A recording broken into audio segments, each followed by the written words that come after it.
Hey there, Citizen Palo here, and welcome back. We're continuing the Tour of Duty series, focusing a little bit more on the ground vehicles, at least for the last few. And this time we're going to be taking a look at the Cyclone series. This is the Cyclone, or the Tumbril Cyclone TR, which is the kind of infantry combat one. It has a little minigun up here on top.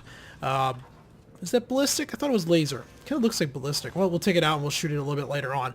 So the Cyclone does come in 5 variants. You have the base model. Actually, so you have 5 variants, and for the most part what the variants change out are this part right here.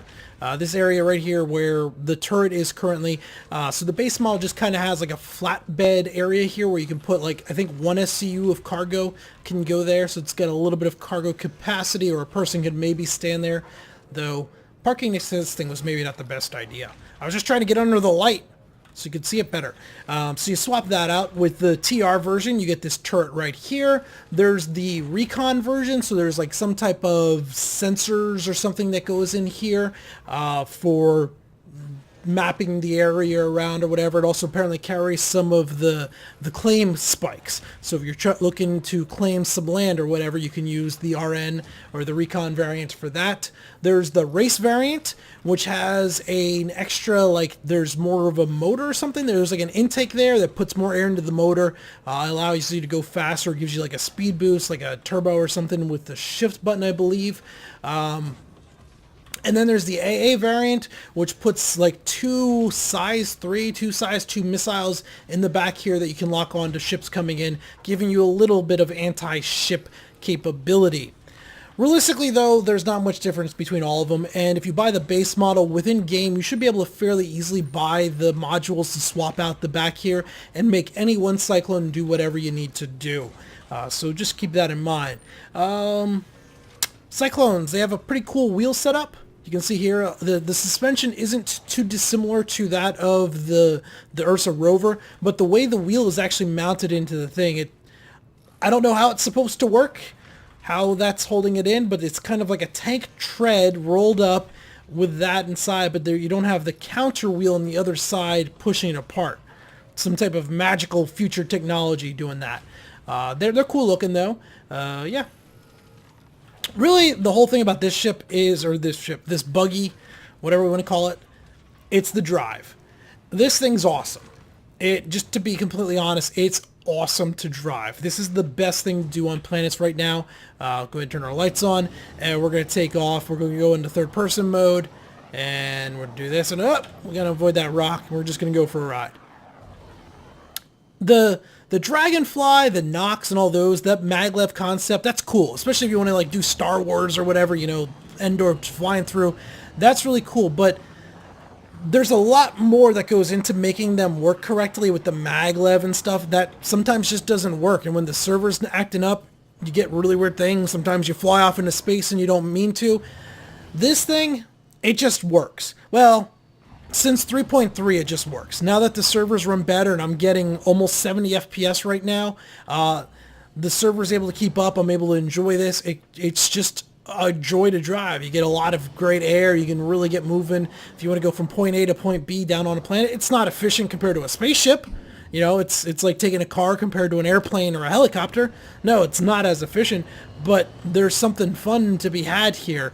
And flying around like this is a good time. So I really like it. I love the Cyclone. I'm a huge fan. Can't wait to see what other kind of ground concepts they come out with. There could be some cool stuff here. This is not the best planet for it. These big rocks prevent you from really opening it up. Let's see if we can find some. That's okay. We're fine. The suspension's gonna be okay. Don't worry about it. This thing, it's a monster. It is an absolute monster. Are we stuck on a rock? Nope, there we go. We're back on all 4 wheels. Yeah, see, it's good. It's good. Here we go. Let's get into first person where I can see a little bit better. We can maybe get up to some speed. Whoa, oh, that turned a little too sharp. Only the front wheels hit. Wish it was daytime. This day-night cycle stuff. Here we go. Now we got some speed going. This one doesn't have the shift boost. We can't do anything with that. Oh, big rock. Oh, we're gonna get some air here. I can't see. We're going to come down on a rock. Nope, we're okay.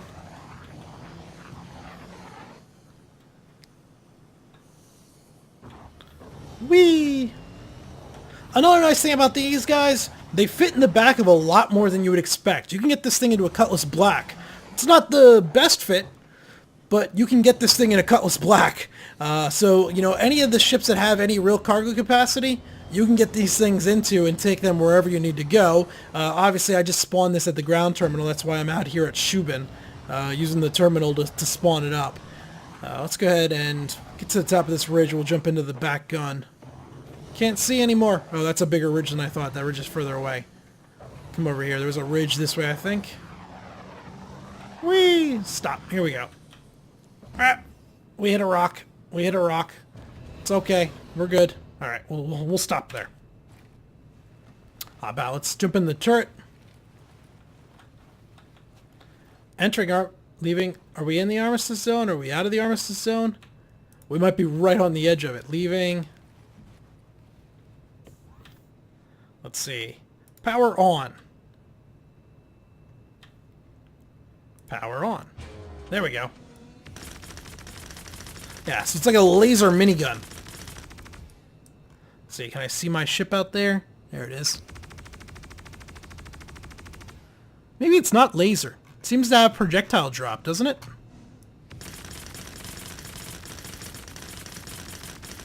It's not very impressive.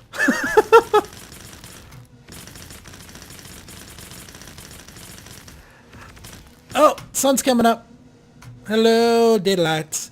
Welcome back. The guns, it's a small laser repeating gun. Looks cool. I don't know how practical it would be, but it does give you something, you know, for assaulting a base or whatever. But yeah, just driving this around. I actually got to take this down. I got to go check out the new moons around Hurston. I've never actually been to them. Take this out and see what it can do. Maybe I'll grab the Valkyrie, load this in the back of the Valkyrie, and take it over there. Would be a good time, I think. Whee! I can't say third person. It's definitely you want to drive in third person when you can. When you can drive in third person, drive in third person. All right, turn those lights off. There we go. Now we're rocking. I think it actually might respawn better on a planet with more gravity.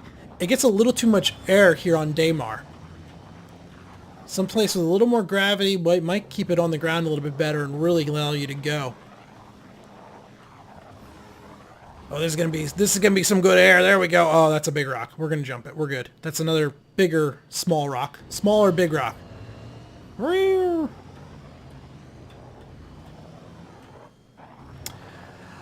After driving this thing, it's just it's hard to go back to the rover. I did the video of the rover. In fact, I'm going to go back and probably redo it right now because it was at nighttime and I didn't realize the sun was going to come up. But the rover, while yeah, that extra cargo capacity and crew is kind of nice, this thing's just so much better to drive. And whoops. There we go. I have managed to knock the wheels off this thing. They seem to have toughened them up in one of the last patches, but if you hit enough stuff with the wheels, you can just break the wheel off, and then you're driving with 3 wheels, and then that causes you to kind of bounce around a lot more, and then you're driving with 2 wheels, and then you're just kind of going in circles. Whee! Boom. I do highly recommend this thing, though. Not necessarily this model with the gun on top. As you saw, the gun's not all that impressive. Just the base model would probably carry you through. You have the little bit of cargo capacity, and then later on down the line, you just in-game buy the module to swap it over or whatever. The one thing it doesn't do well, it doesn't have any way to flip it over once it's flipped. Now, you can get another ship to hit it and just kind of bounce it over, and that'll work. But as its base, like as it is like now, once you're flipped over, you're kind of in trouble. The good news is it's actually surprisingly tough to flip over. This thing does want to come down on its wheels, and even if you come down like up in the air or whatever, like 2 wheels or whatever, it tries to level itself out generally fairly well. So, flipping it over is not a huge problem, but something to keep in mind. But that's going to be the same for any wheeled vehicle. Once you get it upside down, even like what's the big tank? Is it the Tumbril? Whatever the big tank is. If you get that thing upside down, you're kind of screwed, right? So I kind of like it. In fact, I don't really kind of like it. I really like it. It's a lot of fun. So yeah, if you're looking for a ground vehicle, you have a Cutlass or a Freelancer or something that you can haul it around in, this is definitely the Cyclone's the way to go right now with what we have available. It's cool. What if I could run this guy over? Boy. Oh, we hit a pillar. We hit another pillar. Those damn lights. Oh, those damn lights. Alright. That's enough of this.